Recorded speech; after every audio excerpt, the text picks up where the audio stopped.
Bon début de semaine à toutes et à tous, mesdames et messieurs. Merci de faire confiance au journal de la ville et tout de suite les sommaires. Situation Covid-19 en République démocratique du Congo. Les variants Omicron circulent déjà sur les territoires congolais. Annonce officielle faite par le ministre de la Santé publique, Hygiène et Prévention, Dr Jean-Jacques Mbonga Nimbanda, dans un communiqué livré à la presse ce lundi 13 décembre et qui appelle la population à ne pas paniquer. Le chef de l'État, Félix Antoine Tshisekedi Tshilombo, s'est adressé ce lundi 13 décembre 2021 devant les congrès. Il a fait l'état de la nation et plusieurs points ont été abordés, entre autres la situation de l'Est de la RDC, la situation sociale, économique et autres. C'est tout pour les sommaires, mesdames et messieurs. Encore une fois, bienvenue dans ce journal. Après la visite virtuelle lancée par le deuxième secrétaire général de la Conférence épiscopale nationale du Congo, SENCO, Abbé Georges Kalenga, entre les organisations de la société civile œuvrant dans les domaines des suivis parlementaires et en ligne, lancée le 30 novembre dernier, ce vendredi 10 décembre, une autre étape vient d'être entamée, celle des consultations sur les médias sociaux et le soutien au coaching des staff des organisations de monitoring parlementaire organisées par le bureau de liaison avec le Parlement de la SENCO, BELP SENCO, en partenariat avec Westminster Foundation for Democracy. Cette consultation permettra aux organisations de monitoring parlementaire de la RDC qui ont une présence sur les médias sociaux une révision technique experte de leur production, nous a laissé entendre les directeur du BELP SENCO, Maître Jean-Paul Moulianga. Et les organisations consultées, quant à elles, remercient le BELP SENCO pour l'initiative. C'est pour nous aider à mieux communiquer. Peut-être qu'autrefois nous avions eu des erreurs de communication, mais ça renforce notre capacité de communication sur les réseaux sociaux. La formation était très bénéfique dans la mesure où nous avons d'abord fait une auto-évaluation. Essayer de savoir si la façon dont nous avons travaillé pendant tout ce temps était assez optimale pour nous arriver à des bons résultats. Mais nous avons compris que l'utilisation des réseaux sociaux n'était pas au maximum. Aujourd'hui, nous avons appris comment il faut faire pour nous faire capter par la population. Appuyé par Foreign Commonwealth and Development Office, cette consultation a connu la facilitation de Julia Ketgen, conseillère principale en matière de transparence de la WIFD.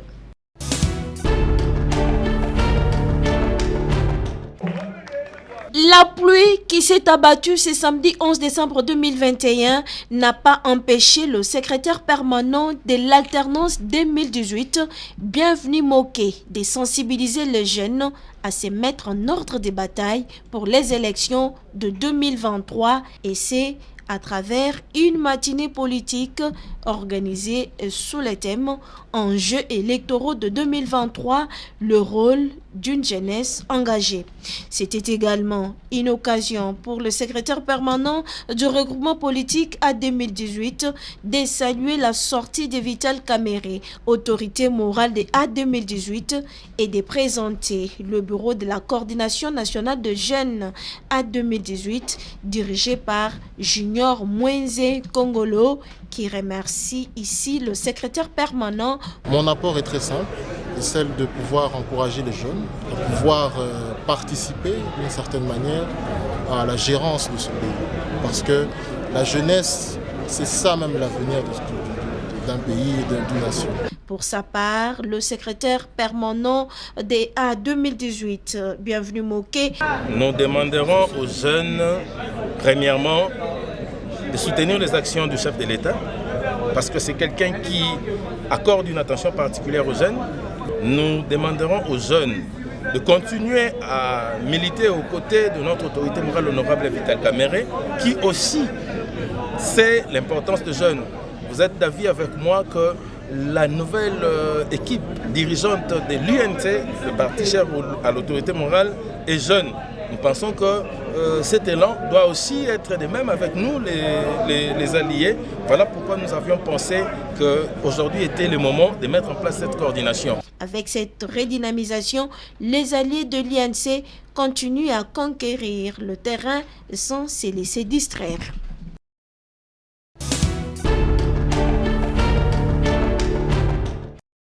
En République démocratique du Congo, selon le rapport de l'UNICEF rendu public le vendredi 10 décembre, 770 000 enfants de 0 à 5 ans souffrent de la malnutrition aiguë au Kasaï, dont 400 000 enfants sont gravement dénutris et menacés de mort si de mesures urgentes ne sont pas prises. Eloge Nzibo, ambassadrice des enfants villageois, s'est dit préoccupée par cette insécurité alimentaire qui risque de décimer ces êtres vulnérables, lance un SOS aux autorités compétentes. Nous avons le bilan de 770 000 enfants qui sont en train de mourir de la malnutrition. Alors ce sont des choses qui doivent nous réveiller. Moi je vois très mal aujourd'hui, je vois il y a des marches par-ci par-là, mais on ne parle même pas des situations comme ça. Quel est le jour où les solutions seront réellement trouvées au Kasaï central? C'est quoi l'apport du gouvernement? Qu'est-ce que le gouvernement a mis en place pour que cette histoire de malnutrition, pour que nos enfants de Kasaï puissent guérir de cette tragédie? Donc j'implore le président de la République, le Premier ministre ainsi que ce gouvernement d'essayer de voir de plus près. Ça, c'est quelque chose qui ne doit pas nous laisser dormir. C'est quelque chose qui doit même nous enlever le sommeil. Ce n'est pas CENI, ce n'est pas par-ci, par-là. C'est ça d'abord le problème des enfants. Nos enfants au Kasaï sont en train de mourir de jour au jour. Ici, on ne parle pas du tribut du président, on parle du Kasaï comme une partie de province de la RDC. En tant que président d'une structure qui soutient les actions du gouvernement, quelques bouillies ont été distribuées pour soulager tant soit peu. Nous sommes une ONG, comme vous avez dit, nous sommes là pour soutenir les actions du gouvernement. Si nous avons des financements, madame. Nous travaillons d'abord sans financement, mais à cela ne tienne, nous ne croisons pas nos bras. Je suis venue passer ici pour faire ma plaidoirie, pour qu'on puisse un peu écouter ma voix.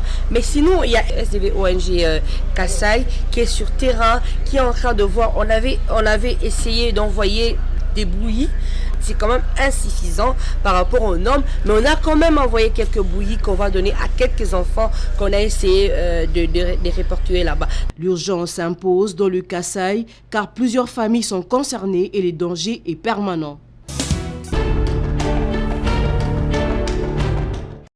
Après l'arrêté ministériel de la mise en place des directeurs, chefs des services, directeurs provinciaux de l'EPST et ceux du service des contrôles et des paies des enseignants par le ministre de l'enseignement primaire, secondaire et technique, Tony Mwabakazadi, l'heure est à la remise et reprise. À la direction provinciale EPST Kinfuna, par exemple, Liberata Tchabukalonga a pris ses fonctions à la tête de cette direction. Elle remplace Robert Ilungambobo, directeur provincial de l'EPST Kinfuna, qui dirigeait ici depuis 2020.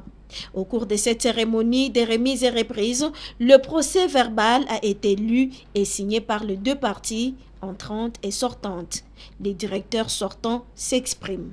La remission sur le ministre, c'est dans ses attributions qu'il peut faire la mise en place des citoyens civils de l'État. On est appelé à être remplacé. Tout ce que moi je demande, c'est que vraiment puisse encadrer tout le monde et travailler bien pour le bien de fois.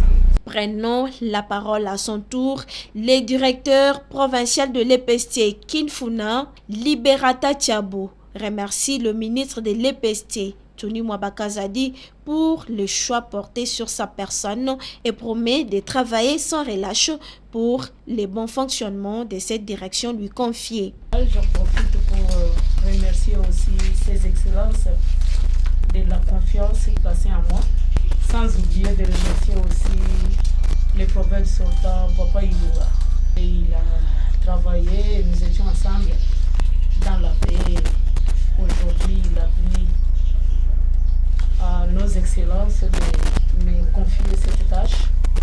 Et là, j'ai dit merci. C'est dans un climat de paix que cette cérémonie de remise et reprise a eu lieu à la direction provinciale EPST Kinfuna.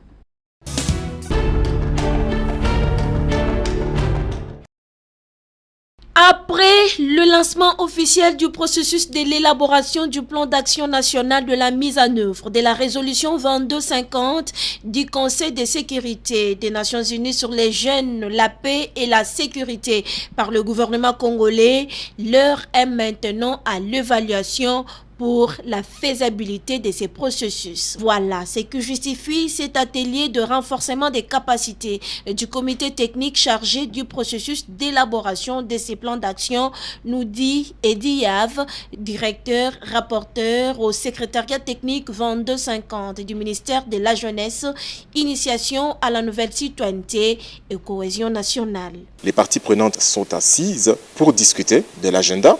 Nous devons savoir combien de temps le plan d'action national va durer pour qu'il soit matérialisé. Il faudrait que nous puissions apporter au ministre de la Jeunesse un draft qui doit devoir discuter en Conseil des ministres pour que l'on puisse l'adopter et qu'on puisse le valider par le gouvernement. Et pour la coordonnatrice adjointe du secrétariat technique de la résolution 2250, Liliane Lelo, nous devions descendre au niveau des provinces et aussi les gouvernements de la République que nous appelons à pouvoir soutenir le secrétariat technique de la résolution 2250 ainsi que les ministères sectoriels. L'Union des jeunes Congolais pour les changements IJCC qui a beaucoup contribué pour que ce processus soit lancé en République démocratique du Congo reste sereine. Totoro Mukenge est président de l'UJCC. Ce qui est à comprendre, c'est que désormais, la jeunesse elle est en train de se préparer pour qu'enfin nous puissions avoir un plan d'action national de la résolution 2250. Et comme vous le savez, nous exécutons un projet, Tufaulu Pamoja, réussissons ensemble, qui vient effectivement en appui. Et donc, nous pensons que tout est réuni.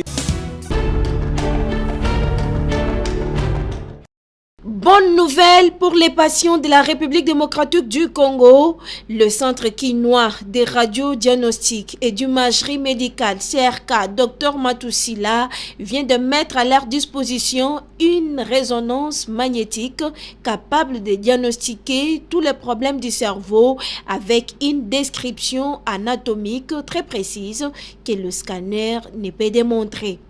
L'inauguration de cette machine a eu lieu ce samedi 21 décembre 2021 au CRK Dr Matussila dans la commune de Kasavubu en présence des scientifiques, des corps médicaux et des invités des marques, et c'est à la grande satisfaction de la population. J'ai passé beaucoup de temps que j'ai très mal à la tête. C'est comme ça qu'on m'avait recommandé cet examen. Une première pour moi. Une machine appréciée à sa juste valeur par le docteur Serovoulou, médecin à l'hôpital général de référence de Kinshasa. J'apprécie tout d'abord le bâtiment, le standing.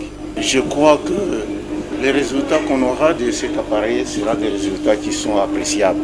Cette machine IRM est d'une importance capitale pour les malades de cerveau. L'IRM, c'est la résonance magnétique. C'est aujourd'hui une machine qui est capable de pouvoir diagnostiquer tout ce qui est lésions tumorales au sein du cerveau, avec une description anatomique très précise que le scanner n'est pas capable de montrer. Et non seulement sur le cerveau, mais également sur tout ce qui est tissu mou, les articulations également. C'est une machine à demeure qui permet de poser des diagnostics pratiquement sur le rachis, également le rachis lombaire, le rachis cervical, et également sur toute autre partie du corps humain. C'est une machine qui est beaucoup plus définie. Elle ne cause pas des complications telles que les rayons X peut provoquer lorsqu'ils ont dans une dose assez importante au niveau du corps humain. Avec cette machine IRM au CRK Dr Matussila, finit les inquiétudes des patients.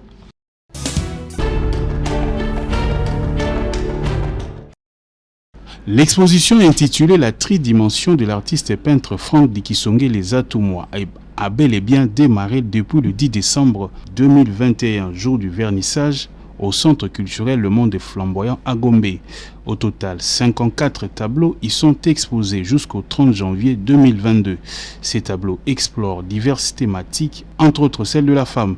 L'artiste, à travers ce travail individuel, répond à la nature tripartite de l'homme, corps, âme et esprit. Que la vie est tridimensionnelle, parce que la vie, c'est l'élément au centre, c'est l'homme. Et l'homme, il est corps, âme et esprit. Et moi, en tant qu'artiste, j'ai voulu cette exposition pour montrer la force de la tridimension des êtres humains. de cette trilogie de la vie en même temps, la forme, la thématique et l'essence. Le sens qu'on peut avoir de la vie en fonction de son essence. Et en même temps, pour cette exposition, moi, c'est une possibilité, sachant déjà que la thématique de l'Union africaine, c'est culture, art et patrimoine, un levier pour développer l'Afrique, un développement durable. J'ai réfléchi que déjà cette thématique était une raison de colloque.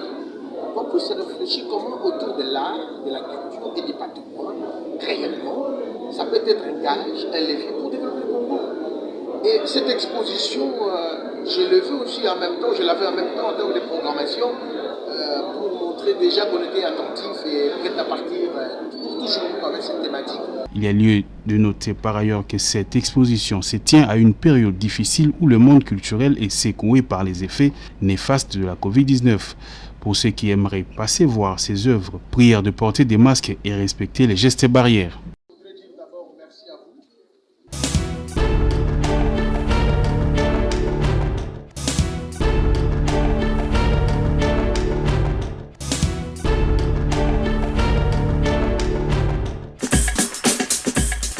Nous sommes arrivés à la fin de ce journal de la ville, mesdames et messieurs. Merci de l'avoir suivi. Le prochain rendez-vous est fixé pour ce mardi.